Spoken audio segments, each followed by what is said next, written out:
마무리되었으므로 회의를 그, 시작하겠습니다.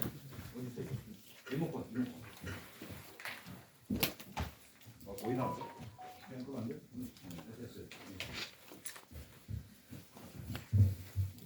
지난 11월 29일 서울중앙지법은 울산 사건 관련하여 저에게 유죄를 선고했습니다.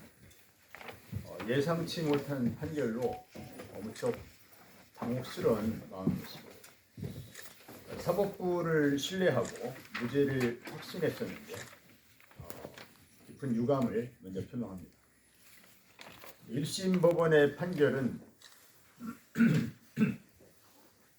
매우 부당하고 편향된 정치적인 판결입니다. 의심스러울 때는 피고인의 이익으로라는 헌법 원칙이 무시되었고 검찰의 모순된 주장을 일방적으로 수용하였으며 반대되는 증거와 증언은 납득할 수 없는 이유로 모두 배척하였습니다. 인권의 최후의 보루인 법원이 이렇게 오판을 한다면 억울한 시민은 구제받을 길이 없습니다.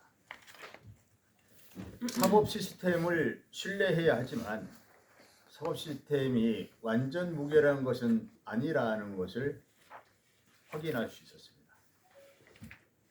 대법원조차 오판 가능성을 배제하지 못하고 하물며 1심 법원은 오판 가능성이 높다는 것을 생각하지 못한 바는 아니었지만 이번에 오판으로 사법 시스템을 전적으로 신뢰할 수 없다는 것을 확인할 수 있었습니다. 1심이 유죄를 선고했다고 해서 없는 죄가 만들어질 수는 없습니다. 애초 이 사건은 고래고기 사건에 대한 검찰의 보복 수사에서 비롯된 것이었습니다. 고래고기 사건에 대한 안가품으로 황운하를 표적 기소하기 위해 김기현의 토착 비리를 덮었습니다. 처벌받아야 할 쪽은 김기현 측인데 엉뚱하게도 정당하게 수사한 쪽이 사법 피해자가 되는 어처구니 없는 상황이 발생했습니다. 검찰의 정치 편향 기소를 법원에서 제대로 걸러주지 못한 탓입니다. 송철호 시장이 황운하에게 김기현 수사를 청탁했다고 하는데 해당 사건은 제가 울산경찰청장 부임 이전에 이미 고소장이 제출된 상태였습니다. 청탁을 받았다는 날로부터 불과 며칠 뒤 무혐의로 송치한 사건입니다. 수사 청탁이 없었을 뿐만 아니라 만약에 청탁을 받았더라면 있을 수 없는 일입니다. 그리고 청와대로부터 하명을 받아서 김기현 측근을 수사했다고 하지만 해당되는 첩보는 경찰청 본청을 통해 울산경찰청으로 이첩되었기 때문에 담당 수사관들은 물론 저도 첩보의 출처가 청와대라는 사실은 전혀 알지 못한 사실입니다. 또한 건설업자의 30억 매물성 용역계약서 사건, 김기현 후원의 불법 쪼개기 후원금 사건의 몸통이 김기현이었지만 경찰은 김기현을 수사하거나 참고인 조사조차 한 사실이 없습니다. 그런데 무슨 김기현에 대한 표적 수사입니까? 선거에 개입할 목적이 있었다거나 청와대에 하명이 있었다면 있을 수 없는 일입니다. 담당 수사관은 김기현 형제 비리의 핵심 증거인 30억 용역계약서가 고소장에 첨부되어 있었음에도 불구하고 해당 문서가 없었다고 허위보고하였습니다. 허위보고의 경우는 중징계 사유이고 인사조치는 인사권자의 고유 재량사항인데 재판부는 김기현을 표적 수사하기 위해 수사관을 교체했으므로 직권남용이라고 오판했습니다. 사실관계 자체가 틀렸습니다. 도무지 납득할 수가 없습니다.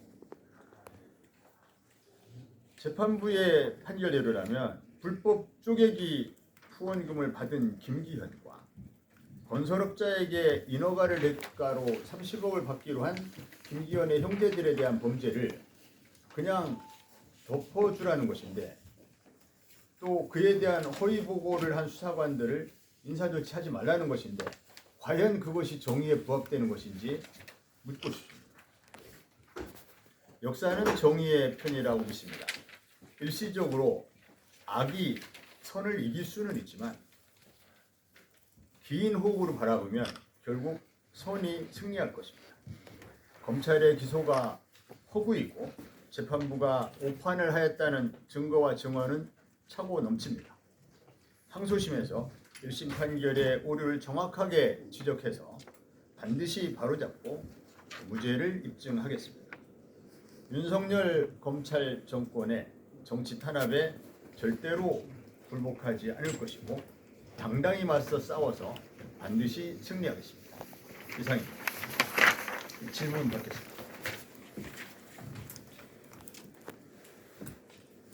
질문. 네. 첫 번째로 당 내에서는 어쨌든 이거는 표적 수사이고 검찰의 무리한 기소다라는 거 저번에 출판 기념회에서도 많은 전직 장관께서 그렇게 말씀도 하셨는데 그럼에도 불구하고 사법 리스크가 있을 것이다라는 예측도 있는데 이를 어떻게 극복하실지가 첫 번째 질문이고요. 두 번째 사법 리스크 극복이라는 게 어떤 사법 리스크를 그러니까 말씀하시는 이 어쨌든 공천 과정에 있어서 당에서는 어쨌든 대체 전부 그냥 거의 대다수가 어쨌든 검수 완박의 기수로 나갔기 때문에 이런 값이 나왔다라는 게 당원들과 많은 지금 전현직 관계자들의 입장이지만 아무래도 1심 판결이 그렇다 보니까 2심 대법원 판결까지 기다려야 하는 상황에서 이 총선이 있으니 저도 조심스럽게 말씀드려야 되는데 그런 걸 어떻게 극복해야 될 것인지가 첫 번째 질문이고 두 번째가 먼저 지금 질문 내용이 많아서 끊어서 네, 답변드려야 될 것 같습니다. 우선 여러분이 궁금해하시는 것 중에 2심 대법원은 이건 뻔히 2심과 대법원까지 갑니다. 2심에서 무죄가 나와도 검찰이 또 상고할 것이기 때문에 대법원까지 가겠죠.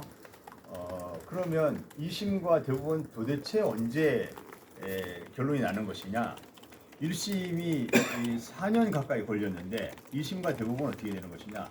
우선 이 사건하고 직접 관련 없지만 1심이 4년 걸린 거에 대해서 제가 조금 말씀을 드리면 일부 언론에서 지연된 재판이 어쩌고 재판부가 고의로 지연 어쩌고 이런 일부 언론의 보도가 있었는데 그것은 전혀 사실과 다릅니다. 저는 일주일에 한 번씩 재판을 받았습니다. 재판부가 엄청나게 속도를 냈습니다. 일주일에 한 번씩 재판받는다는 것은 재판부가 가장 속도를 많이 냈을 때 재판 속도입니다.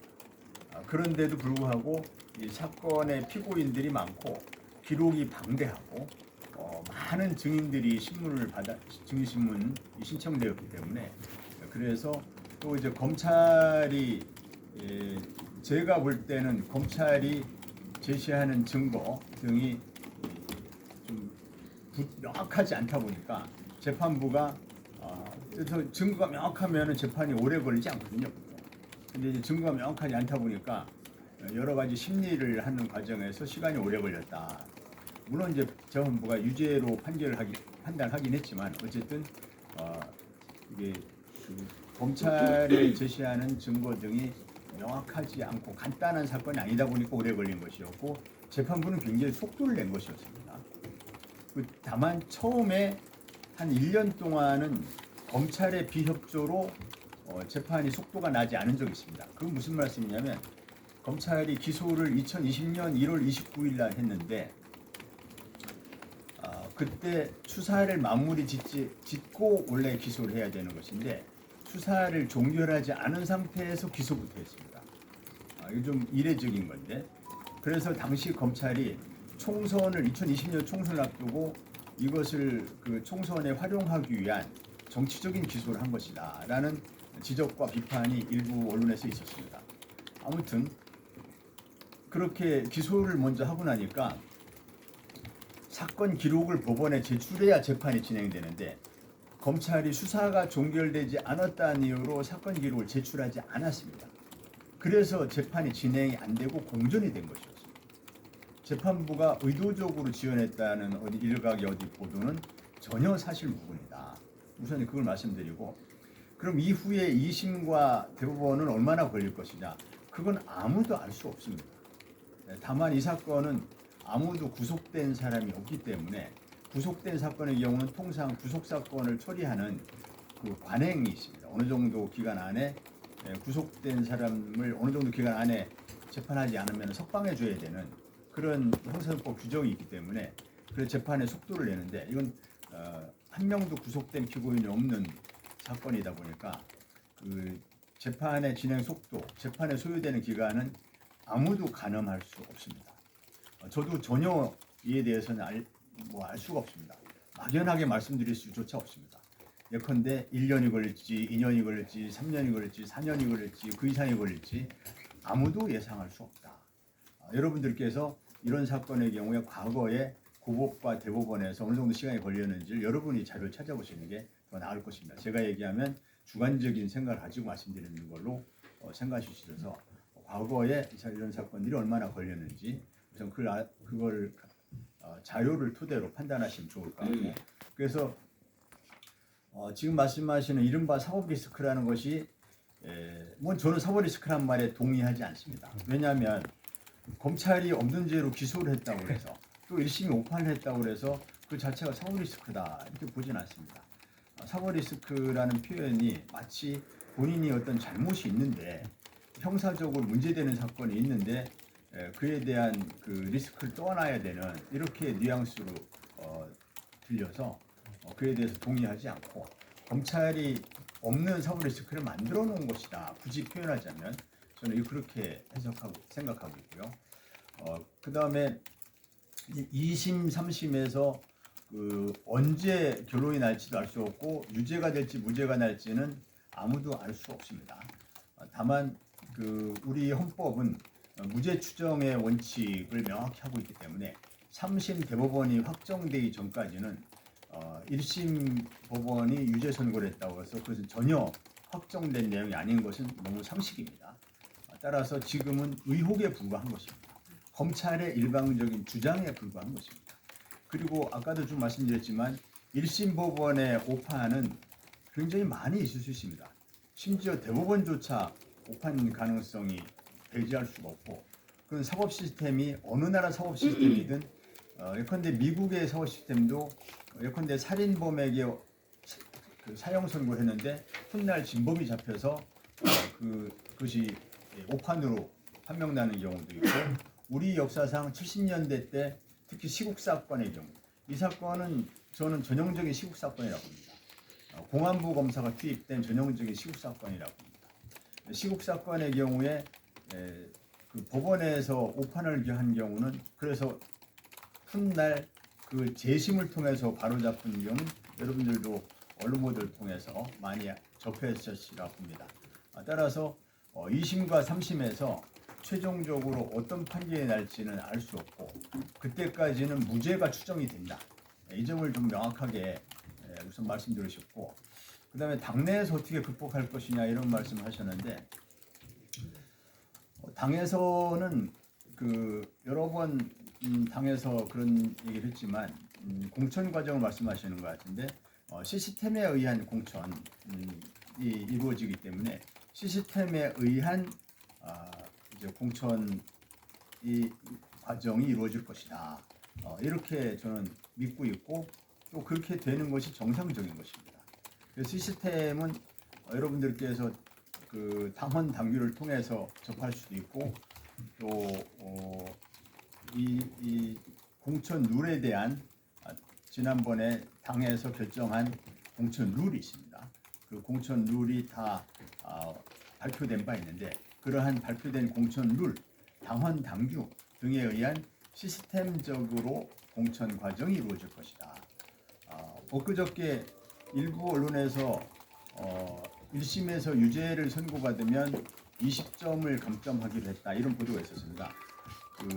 여기서 20점이라는 것은 1000점 만점에 20점을 의미하는데 그것을 오늘 오전에 당의 평가국에 우리 사무실에 보좌관 선임 보좌관 유승준 서울의 보좌관이 확인해 본 결과 그것은 오보다라고 그 당 평가국에서 공식적으로 확인해 주었습니다. 그래서 그것은 첫째 근거 없는 보도이고요. 당 평가국에서 오보다라는 확인해 줬다는 말씀을 우선 드리고 그 이외에 시스템에 의해서 이루어지기 때문에 그 시스템에 의한 공천 과정 그렇게 답변을 드릴 수 있겠습니다. 연장선상이지만 이게 중구청장 공천은 이제 어떻게 할 것이고 뭐 전략 공천 가능성은 없는지.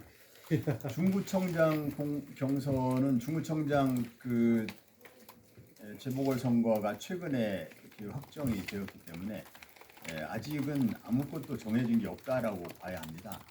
따라서 중구청장 후보에 대해서 전략 공천을 할 것인지, 즉 단수 공천을 할 것인지, 경선을 할 것인지 그것도 결정된 바가 전혀 없고 그것을 시당에서 할 것인지, 중앙당에서 할 것인지 그것도 결정된 바가 없고 또 뭐 경선을 할 경우에 어떻게 경선을 누구를 참여시킬 것인지 이런 부분도 결정된 바 없고 역시 그 부분은 아무것도 결정된 바 없다 이렇게 말씀드릴 수 있겠습니다. 최근에 중구를 떠날 수도 있다는 뉘앙스의 페북에 글을 올리셨는데 내년 총선에서 대전 중구 말고 다른 지역구로 혹시 고려 중이신 건지. 지난번에 제가 페이스북에 글 올린 적이 있는데 그것은 그때도 이제 글 올린 그대로인데 저는 이번 선거를 지난 2020년 21대 총선을 통해서 중구민들의 선택을 받고 중구민들을 대표하는 그런 국회의원으로 국회에 입성을 했습니다. 따라서 중구민들과 상의 없이 지역구를 옮기는 것은 원칙적으로 맞지 않습니다. 그래서 옮기겠다라고 하는 것은 중구민들하고 본격 상의한 것은 아니고요. 다만 그때 21대 총선도 그때도 제가 김기현 후보와 맞붙고 싶다라는 생각을 갖고 있었습니다. 왜냐하면 그 이른바 고래고기 사건을 가지고 김기현 후보 측 주장과 저의 주장이 다르고 국민들이 양 진영으로 나뉘어서 정치적으로 주장만 하기 급급하거든요. 이쪽 주장이 맞다, 저 주장이 맞다. 그래서 그거를 선거를 통해서 한번 심판받아보는 것도 좋은 방법이다 이렇게 생각했었는데 김기현 후보가 울산에서 출마를 하는 바람에 저는 그때 김기현 후보가 울산이 아니라 서울에서 출마한다면 서울에 출마할 의향을 가지고 당과 협의를 해보려고 했어요. 근데 김기현 후보가 울산에 출마하는 바람에 제가 울산에 내려가서 선거를 치를 수는 없죠. 그래서 제3의 지대인 서울, 수도권 등에서 선거를 한다면 그때도 그 김기현 후보와 제가 총선을 통해서 민의의 심판을 받는 것이 필요하다라는 정치적인 심판이죠. 법의 심판은 아니고 정치적 심판에 받는 것이 필요하겠다라는 생각을 했었습니다. 근데 그것이 무산이 되어서 21대 총선 때 저도 김기현 의원도 나란히 당선이 돼서 다 같이 국회에 들어온 것이죠. 그리고 아시는 바와 같이 계속 재판이 진행되는 과정에서 김기현 의원은 여전히 자신은 피해자라고 피해자 코스프레를 하고 있고 저는 처벌받아야 될 쪽은 김기현 쪽인데 검찰이 고래고기 사건에 대한 보복 때문에 가해자 피해자를 바꿔치기 한 사건이다. 즉 정상적인 경찰 수사를 하명 수사라고 둔갑시켜 놓은 그런 사건이다. 그렇기 때문에 22대 총선에서도 그에 대해서 국민들의 심판을 받는 것이 필요하겠다라는 그 대의 명분에서 말씀을 드린 것이고 이후에 만약에 김기현 후보가 서울에서 출마한다면 그 이후 우리 중구 주민들과 상의를 할 것입니다. 상의를 해서 이 중구 주민들이 뽑아준 의원이기 때문에 당연히 상의해야 되고 상의해서 저는 또 당과도 상의해야죠. 당과 우리 유권자들과 상의해서 그래서 김기현 후보와 맞붙는 것이 지역 주민들에 대한 배신이 아니고 더 큰 정치, 더 큰 정의를 위해서 필요한 선택이다라는 그런 공감대가 이루어지면 저는 당연히 그런 공감대가 이루어진다는 전제 하에서는 김기현 후보가 출마한다면 수도권 등에서 출마할 의향이 있습니다. 다만 그럴 경우에 일각에서 얘기하는 제가 저에 대해서 제가 들은 얘기이기 때문에 이제 그냥 말씀드리는 건데 그러면은 중구에서는 그러면 누가 여기를 하느냐? 민주당은 누가 하고 또 누가 나와서 과연 국힘 후보를 이길 수 있느냐? 그 다음에 과연 의정 활동을 잘 수행할 만한 또는 22대 국회에 요구되는 국회의원의 자질과 덕목을 갖춘 사람인지 뭐 이런 거에 대해서 대책이 있어야 되는 거 아니냐 이런 말씀을 하시기 때문에 그런 부분은 당이 판단할 문제여서 당과 유권자들의 좀 상의를 해야 될 사안입니다. 유권자들과 상의는 어떤 방식으로 하시는 게 있다는 말씀이실까요? 유권자들에게 무슨 뭐 다양한 방법이 있을 수 있겠지만 우선은 첫 번째는 당원들하고 상의해야 되겠죠. 당원들 저를 지지해주는 당원들과 뭐 대면 접촉을 통해서든 설문조사 방식이든 또는 중국 유권자들에게도 설문조사 방식이라든지 여론조사 방식으로 그렇게 상의할 수 있겠습니다. 의견을 들어서 의견을 듣는 방법은 깊이 고민해보진 않았지만 어쨌든 언뜻 생각에 그 많은 분들을 일일이 전화로 다 물어볼 수도 없고 여론조사 방식이나 설문조사 방식이 생각될 수 있는 거 아닌가 이런 생각이 듭니다. 제가 그 부분을 깊이 있게 고민했다 말씀드리는 거 아니고 지금 머릿속에 드는 생각이 그렇습니다.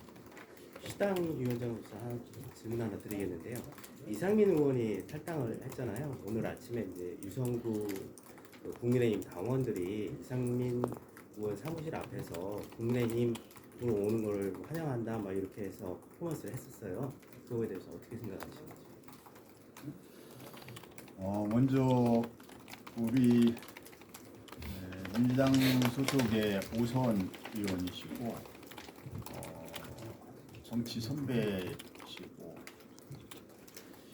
중간에 당을 한번 잠깐 바꾼 적은 있지만 민주당으로 5번 국회의원을 하신 분이 민주당을 탈당을 하신다는 소식이 저는 믿겨지지가 않습니다. 그래서 지금도 잘 믿겨지지 않는 그런 좀 당혹스러운 소식이고요. 다만 그분이 말씀하신 내용이 국회의장, 제가 그분이 정확한 워딩은 잘 기억나지 않습니다만 국회의장이 될 수 있다면 어디든 오케이다 뭐 이런 기사 제목을 제가 본 적이 있습니다.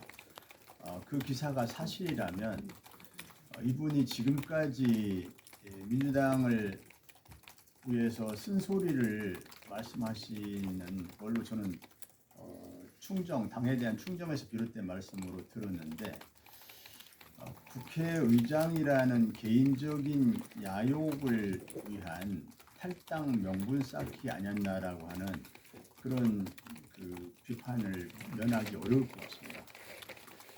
쓴소리는 내부에서 발전을 위해서 정말 충정에서 비롯된 것이어야지 탈당의 명분 쌓기용으로 쓴소리하는 모양을 취한 것이라면 그 쓴소리에 진심이 담겨 있다고 보기가 어렵지 않습니까? 그래서 이전에 이상민 의원님 어떤 소신과 양심에 기반해서 당을 위한 충정에서 이렇게 말씀하신 걸로 좋게 생각하시던 분들도 국회의장이 되기 위한 그런 개인적 욕심에서 비롯된 것이었다고 생각한다면 그분의 지금까지의 쓴소리, 충정 이런 것을 평가절하하지 않을까, 그분에 대해서 달리 평가하지 않을까 저는 그런 생각이 들고 특히 그분 말씀대로라면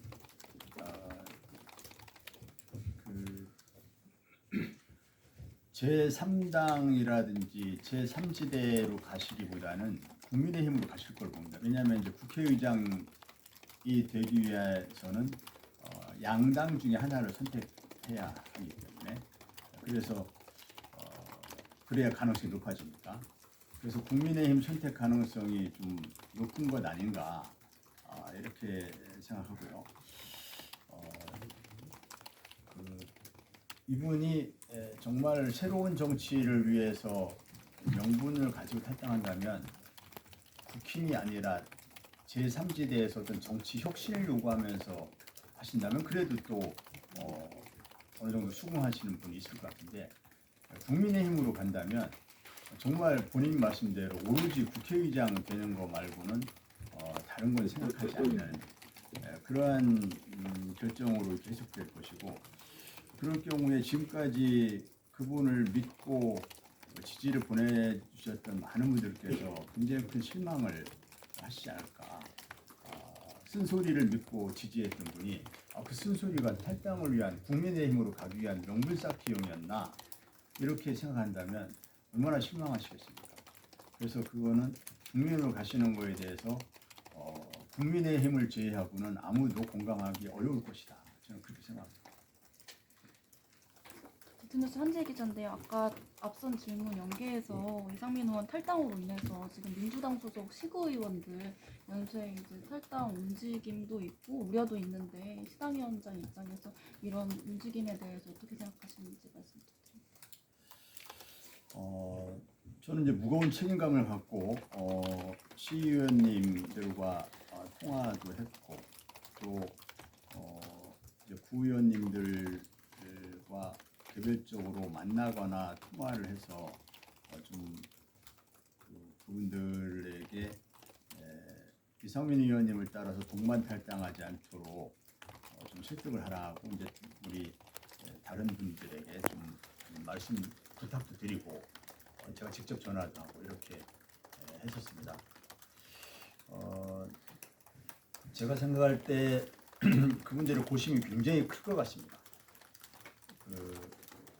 하나는 명분에서는 동반 탈당이 좀 납득하기 어려울 것인데 현실론적으로 볼 때는 동반 탈당이 자신에게 정치적으로 불가피한 선택 아닌가라는 그런 생각을 하실 수도 있기 때문에 본인의 정치적 미래를 위한 불가피한 선택이라고 생각하신다면 그 명분은 탈당하지 않고 남는 것이 잔류하는 것이 명분에 부합한다 하더라도 현실 정치에서 불가피한 선택일 수도 있기 때문에 그래서 그걸 만류하는 데는 한계가 있다라고 생각합니다. 그래서 다들 동반 탈당하시진 않을 거라고 믿습니다만 일부는 현실적으로 불가피한 선택이라고 판단하면서 동반 탈당할 가능성을 배제할 수 없다. 다만 우리 시당 입장에서는 최대한 만류하고 여기 민주당에 잔류한다면 잔류하는 거에 상응한 어떤 뭐랄까요? 이분들이 생각하시는 것은 자신들이 모시던 의원이 탈당을 했기 때문에 기댈 데가 없다라는 생각하실 수 있잖아요. 근데 민주당 시당이 기댈 언덕이 되겠다라는 말씀은 드리고 싶습니다. 요즘 꼭 그건 아닌데 이상민 기자님처럼 이낙원 전 총리가 이재명 체제 부분에서 많이 얘기를 하는데요. 신당선 나오는데 그 부분에 대해서는 움직임이 어떠세요? 이낙연 총리가 이재명 체제를 부족하고 이런 것들을 지적을 많이 하는데 신당선이 나오거든요. 그거는 좀 어떻게 생각해요? 이낙연 전 대표는 그분이 지금까지 그 민주당을 떠난 적이 없으신 분인데 이제 신당을 한다는 말씀은 민주당을 떠난다는 말씀이고요. 제가 기억하기로 그분이 열린우리당이 창당될 때도 민주당에 나오셨던 분 아닌가 맞는지는 잘 모르겠습니다. 제 기억이 그렇습니다. 그래서 민주당을 한 번도 떠나신 적이 없는 평생을 민주당에서 정치를 하신 분인데 민주당을 탈당해야만이 신당을 만들 수 있기 때문에 그래서 탈당까지는 가지 않으리라고 저는 봅니다. 물론 이제 지금 탈당의 명분 또는 신당 창당의 명분이 선거제도가 많이 거론이 되는 것 같습니다. 그래서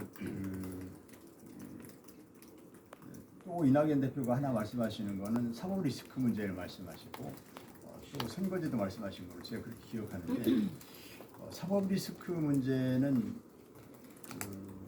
아까도 말씀드렸지만 저는 사법 리스크라는 말에 동의를 하지 않습니다. 그러면 검찰이 정치를 좌지우지하게 됩니다. 누군가가 고소고발을 하고 검찰이 그 프레임을 짜가지고 그 사람을 제가 이번 재판을 보면서 그 뼈저리게 느꼈는데 검찰이 누군가를 표적으로 삼아서 프레임을 짜서 그걸 가지고 공소장을 만들어서 그 재판에 넘기면 재판부가 이걸 제대로 걸러내지 못하는 가능성도 매우 높다. 이런 생각이 들었습니다. 근데 이재명 대표에 대한 재판 역시 누군가가 프레임을 짜가지고 그것을 이재명 대표에 대한 정치적 공격의 목적으로 없는 사법 리스크를 만들어낼 수도 있는데 그 사법 리스크를 기정사실화하면서 위험하다 얘기하는 것은 그거는 그러면 검찰이 결과적으로 정치를 좌지우지하게 됩니다. 검찰이 어떤 그 허구 상상에 기반한 공소장을 써서 그거 가지고 공소를 제기하고 재판받게 하면 그때부터 그 사람의 정치 운명이 검찰 손에 달려 있다고 하면 이게 말이 됩니까?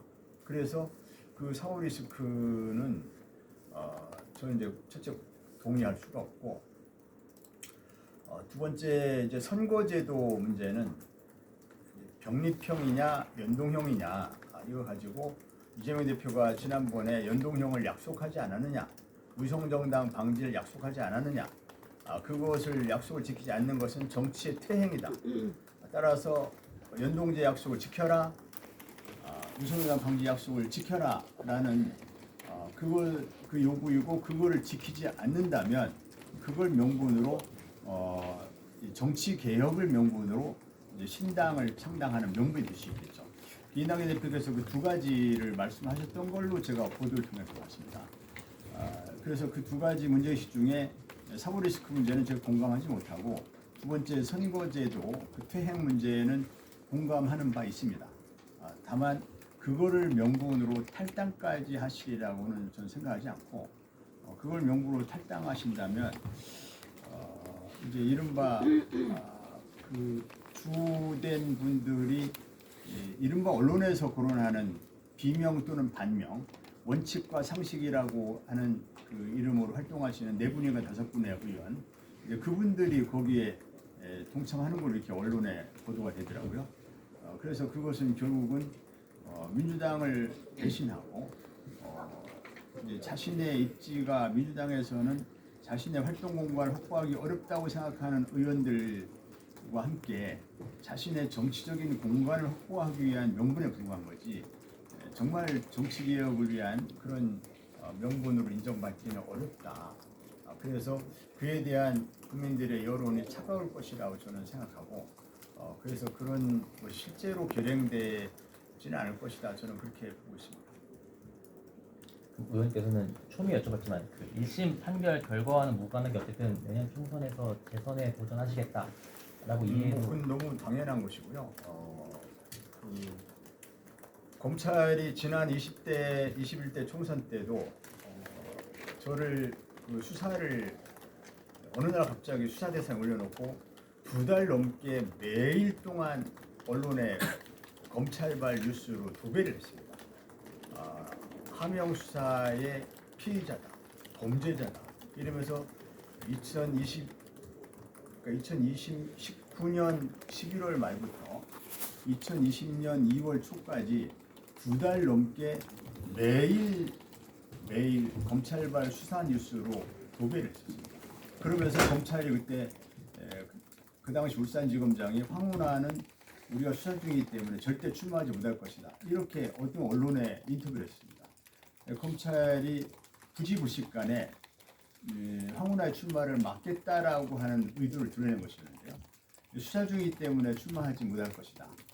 그렇지만은 그 선거법과 선거법에 대한 선관위의 유권 해석을 통해서 제가 정당하게 출마를 했고 그때도 그 주변에서 출마를 만류하는 분들도 있었지만 검찰이 출마를 막기 위해서 온갖 권한을 남용하고 협잡질을 하고 있는데 그거에 밀려가지고 출마를 안 한다는 건 도무지 말이 안 된다. 그래서 제가 출마해서 당선이 됐었고요. 이번에도 검찰이 22대 총선 출마를 막기 위해서 재판이 지연되는 것은 여러 가지 이유가 있겠지만 결과적으로 보면은 꼭 4년 전 상황은 똑같습니다. 4년 전에는 매일 수사한 뉴스를 보내는 것이고 지금은 이제 선고가 이 시점에 이루어지게 된 것입니다. 그것이 검찰이 의도했든 아니든 결과적으로 그렇게 됐습니다. 아무튼 그래서 현재 일단 물리적으로 절대로 어느 법률 전문가도 자신하는 것은 항소심이 내년 선고 전까지는 내년 선거 전에 항소심 판결은 날 가능성이 물리적으로 불가능하다는 겁니다. 저로 봐서는 억울하죠. 빨리 항소심에서 무죄가 선고되는 게 가장 저에게 꼭 필요한 일이지만 그럴 가능성이 없습니다. 즉 1심 유죄 선고 상태에서 총선을 치러야 하는 부담을 안게 됐습니다. 그에 대한 정치적 공격이 있겠죠. 정치적 공격은 저는 능히 이겨낼 수 있다고 생각합니다. 이것이 그 검찰과 지독하게 아주 질기게 악연을 맺어온 것에 대한 검찰의 그 보복이고 또 윤석열 대통령과도 오랜 악연이 있는데 그에 대한 정치 보복으로 저는 생각하고 있고 그렇게 그런 정치 탄압의 피해자라는 데 대해서 또는 검찰 개혁에 앞장선 거에 대한 검찰의 보복이라는 데 대해서 많은 국민들이 공감하리라고 생각합니다. 그에 대해서 국민들 심판을 받는 것이 맞지 검찰이 그 프레임을 짜가지고 부당한 공격을 하고 1심 법원이 제대로 걸러주지 못해서 오판을 했는데 그거에 영향받아서 출마나 공천에 영향을 받는다는 것은 그래서 아까 말씀드린 것처럼 검찰에 의해서 대한민국 정치가 좌지우지되는 부당한 결론에 도달하기 때문에 그것은 뭐 전혀 있을 수 없는 일이라고 생각합니다.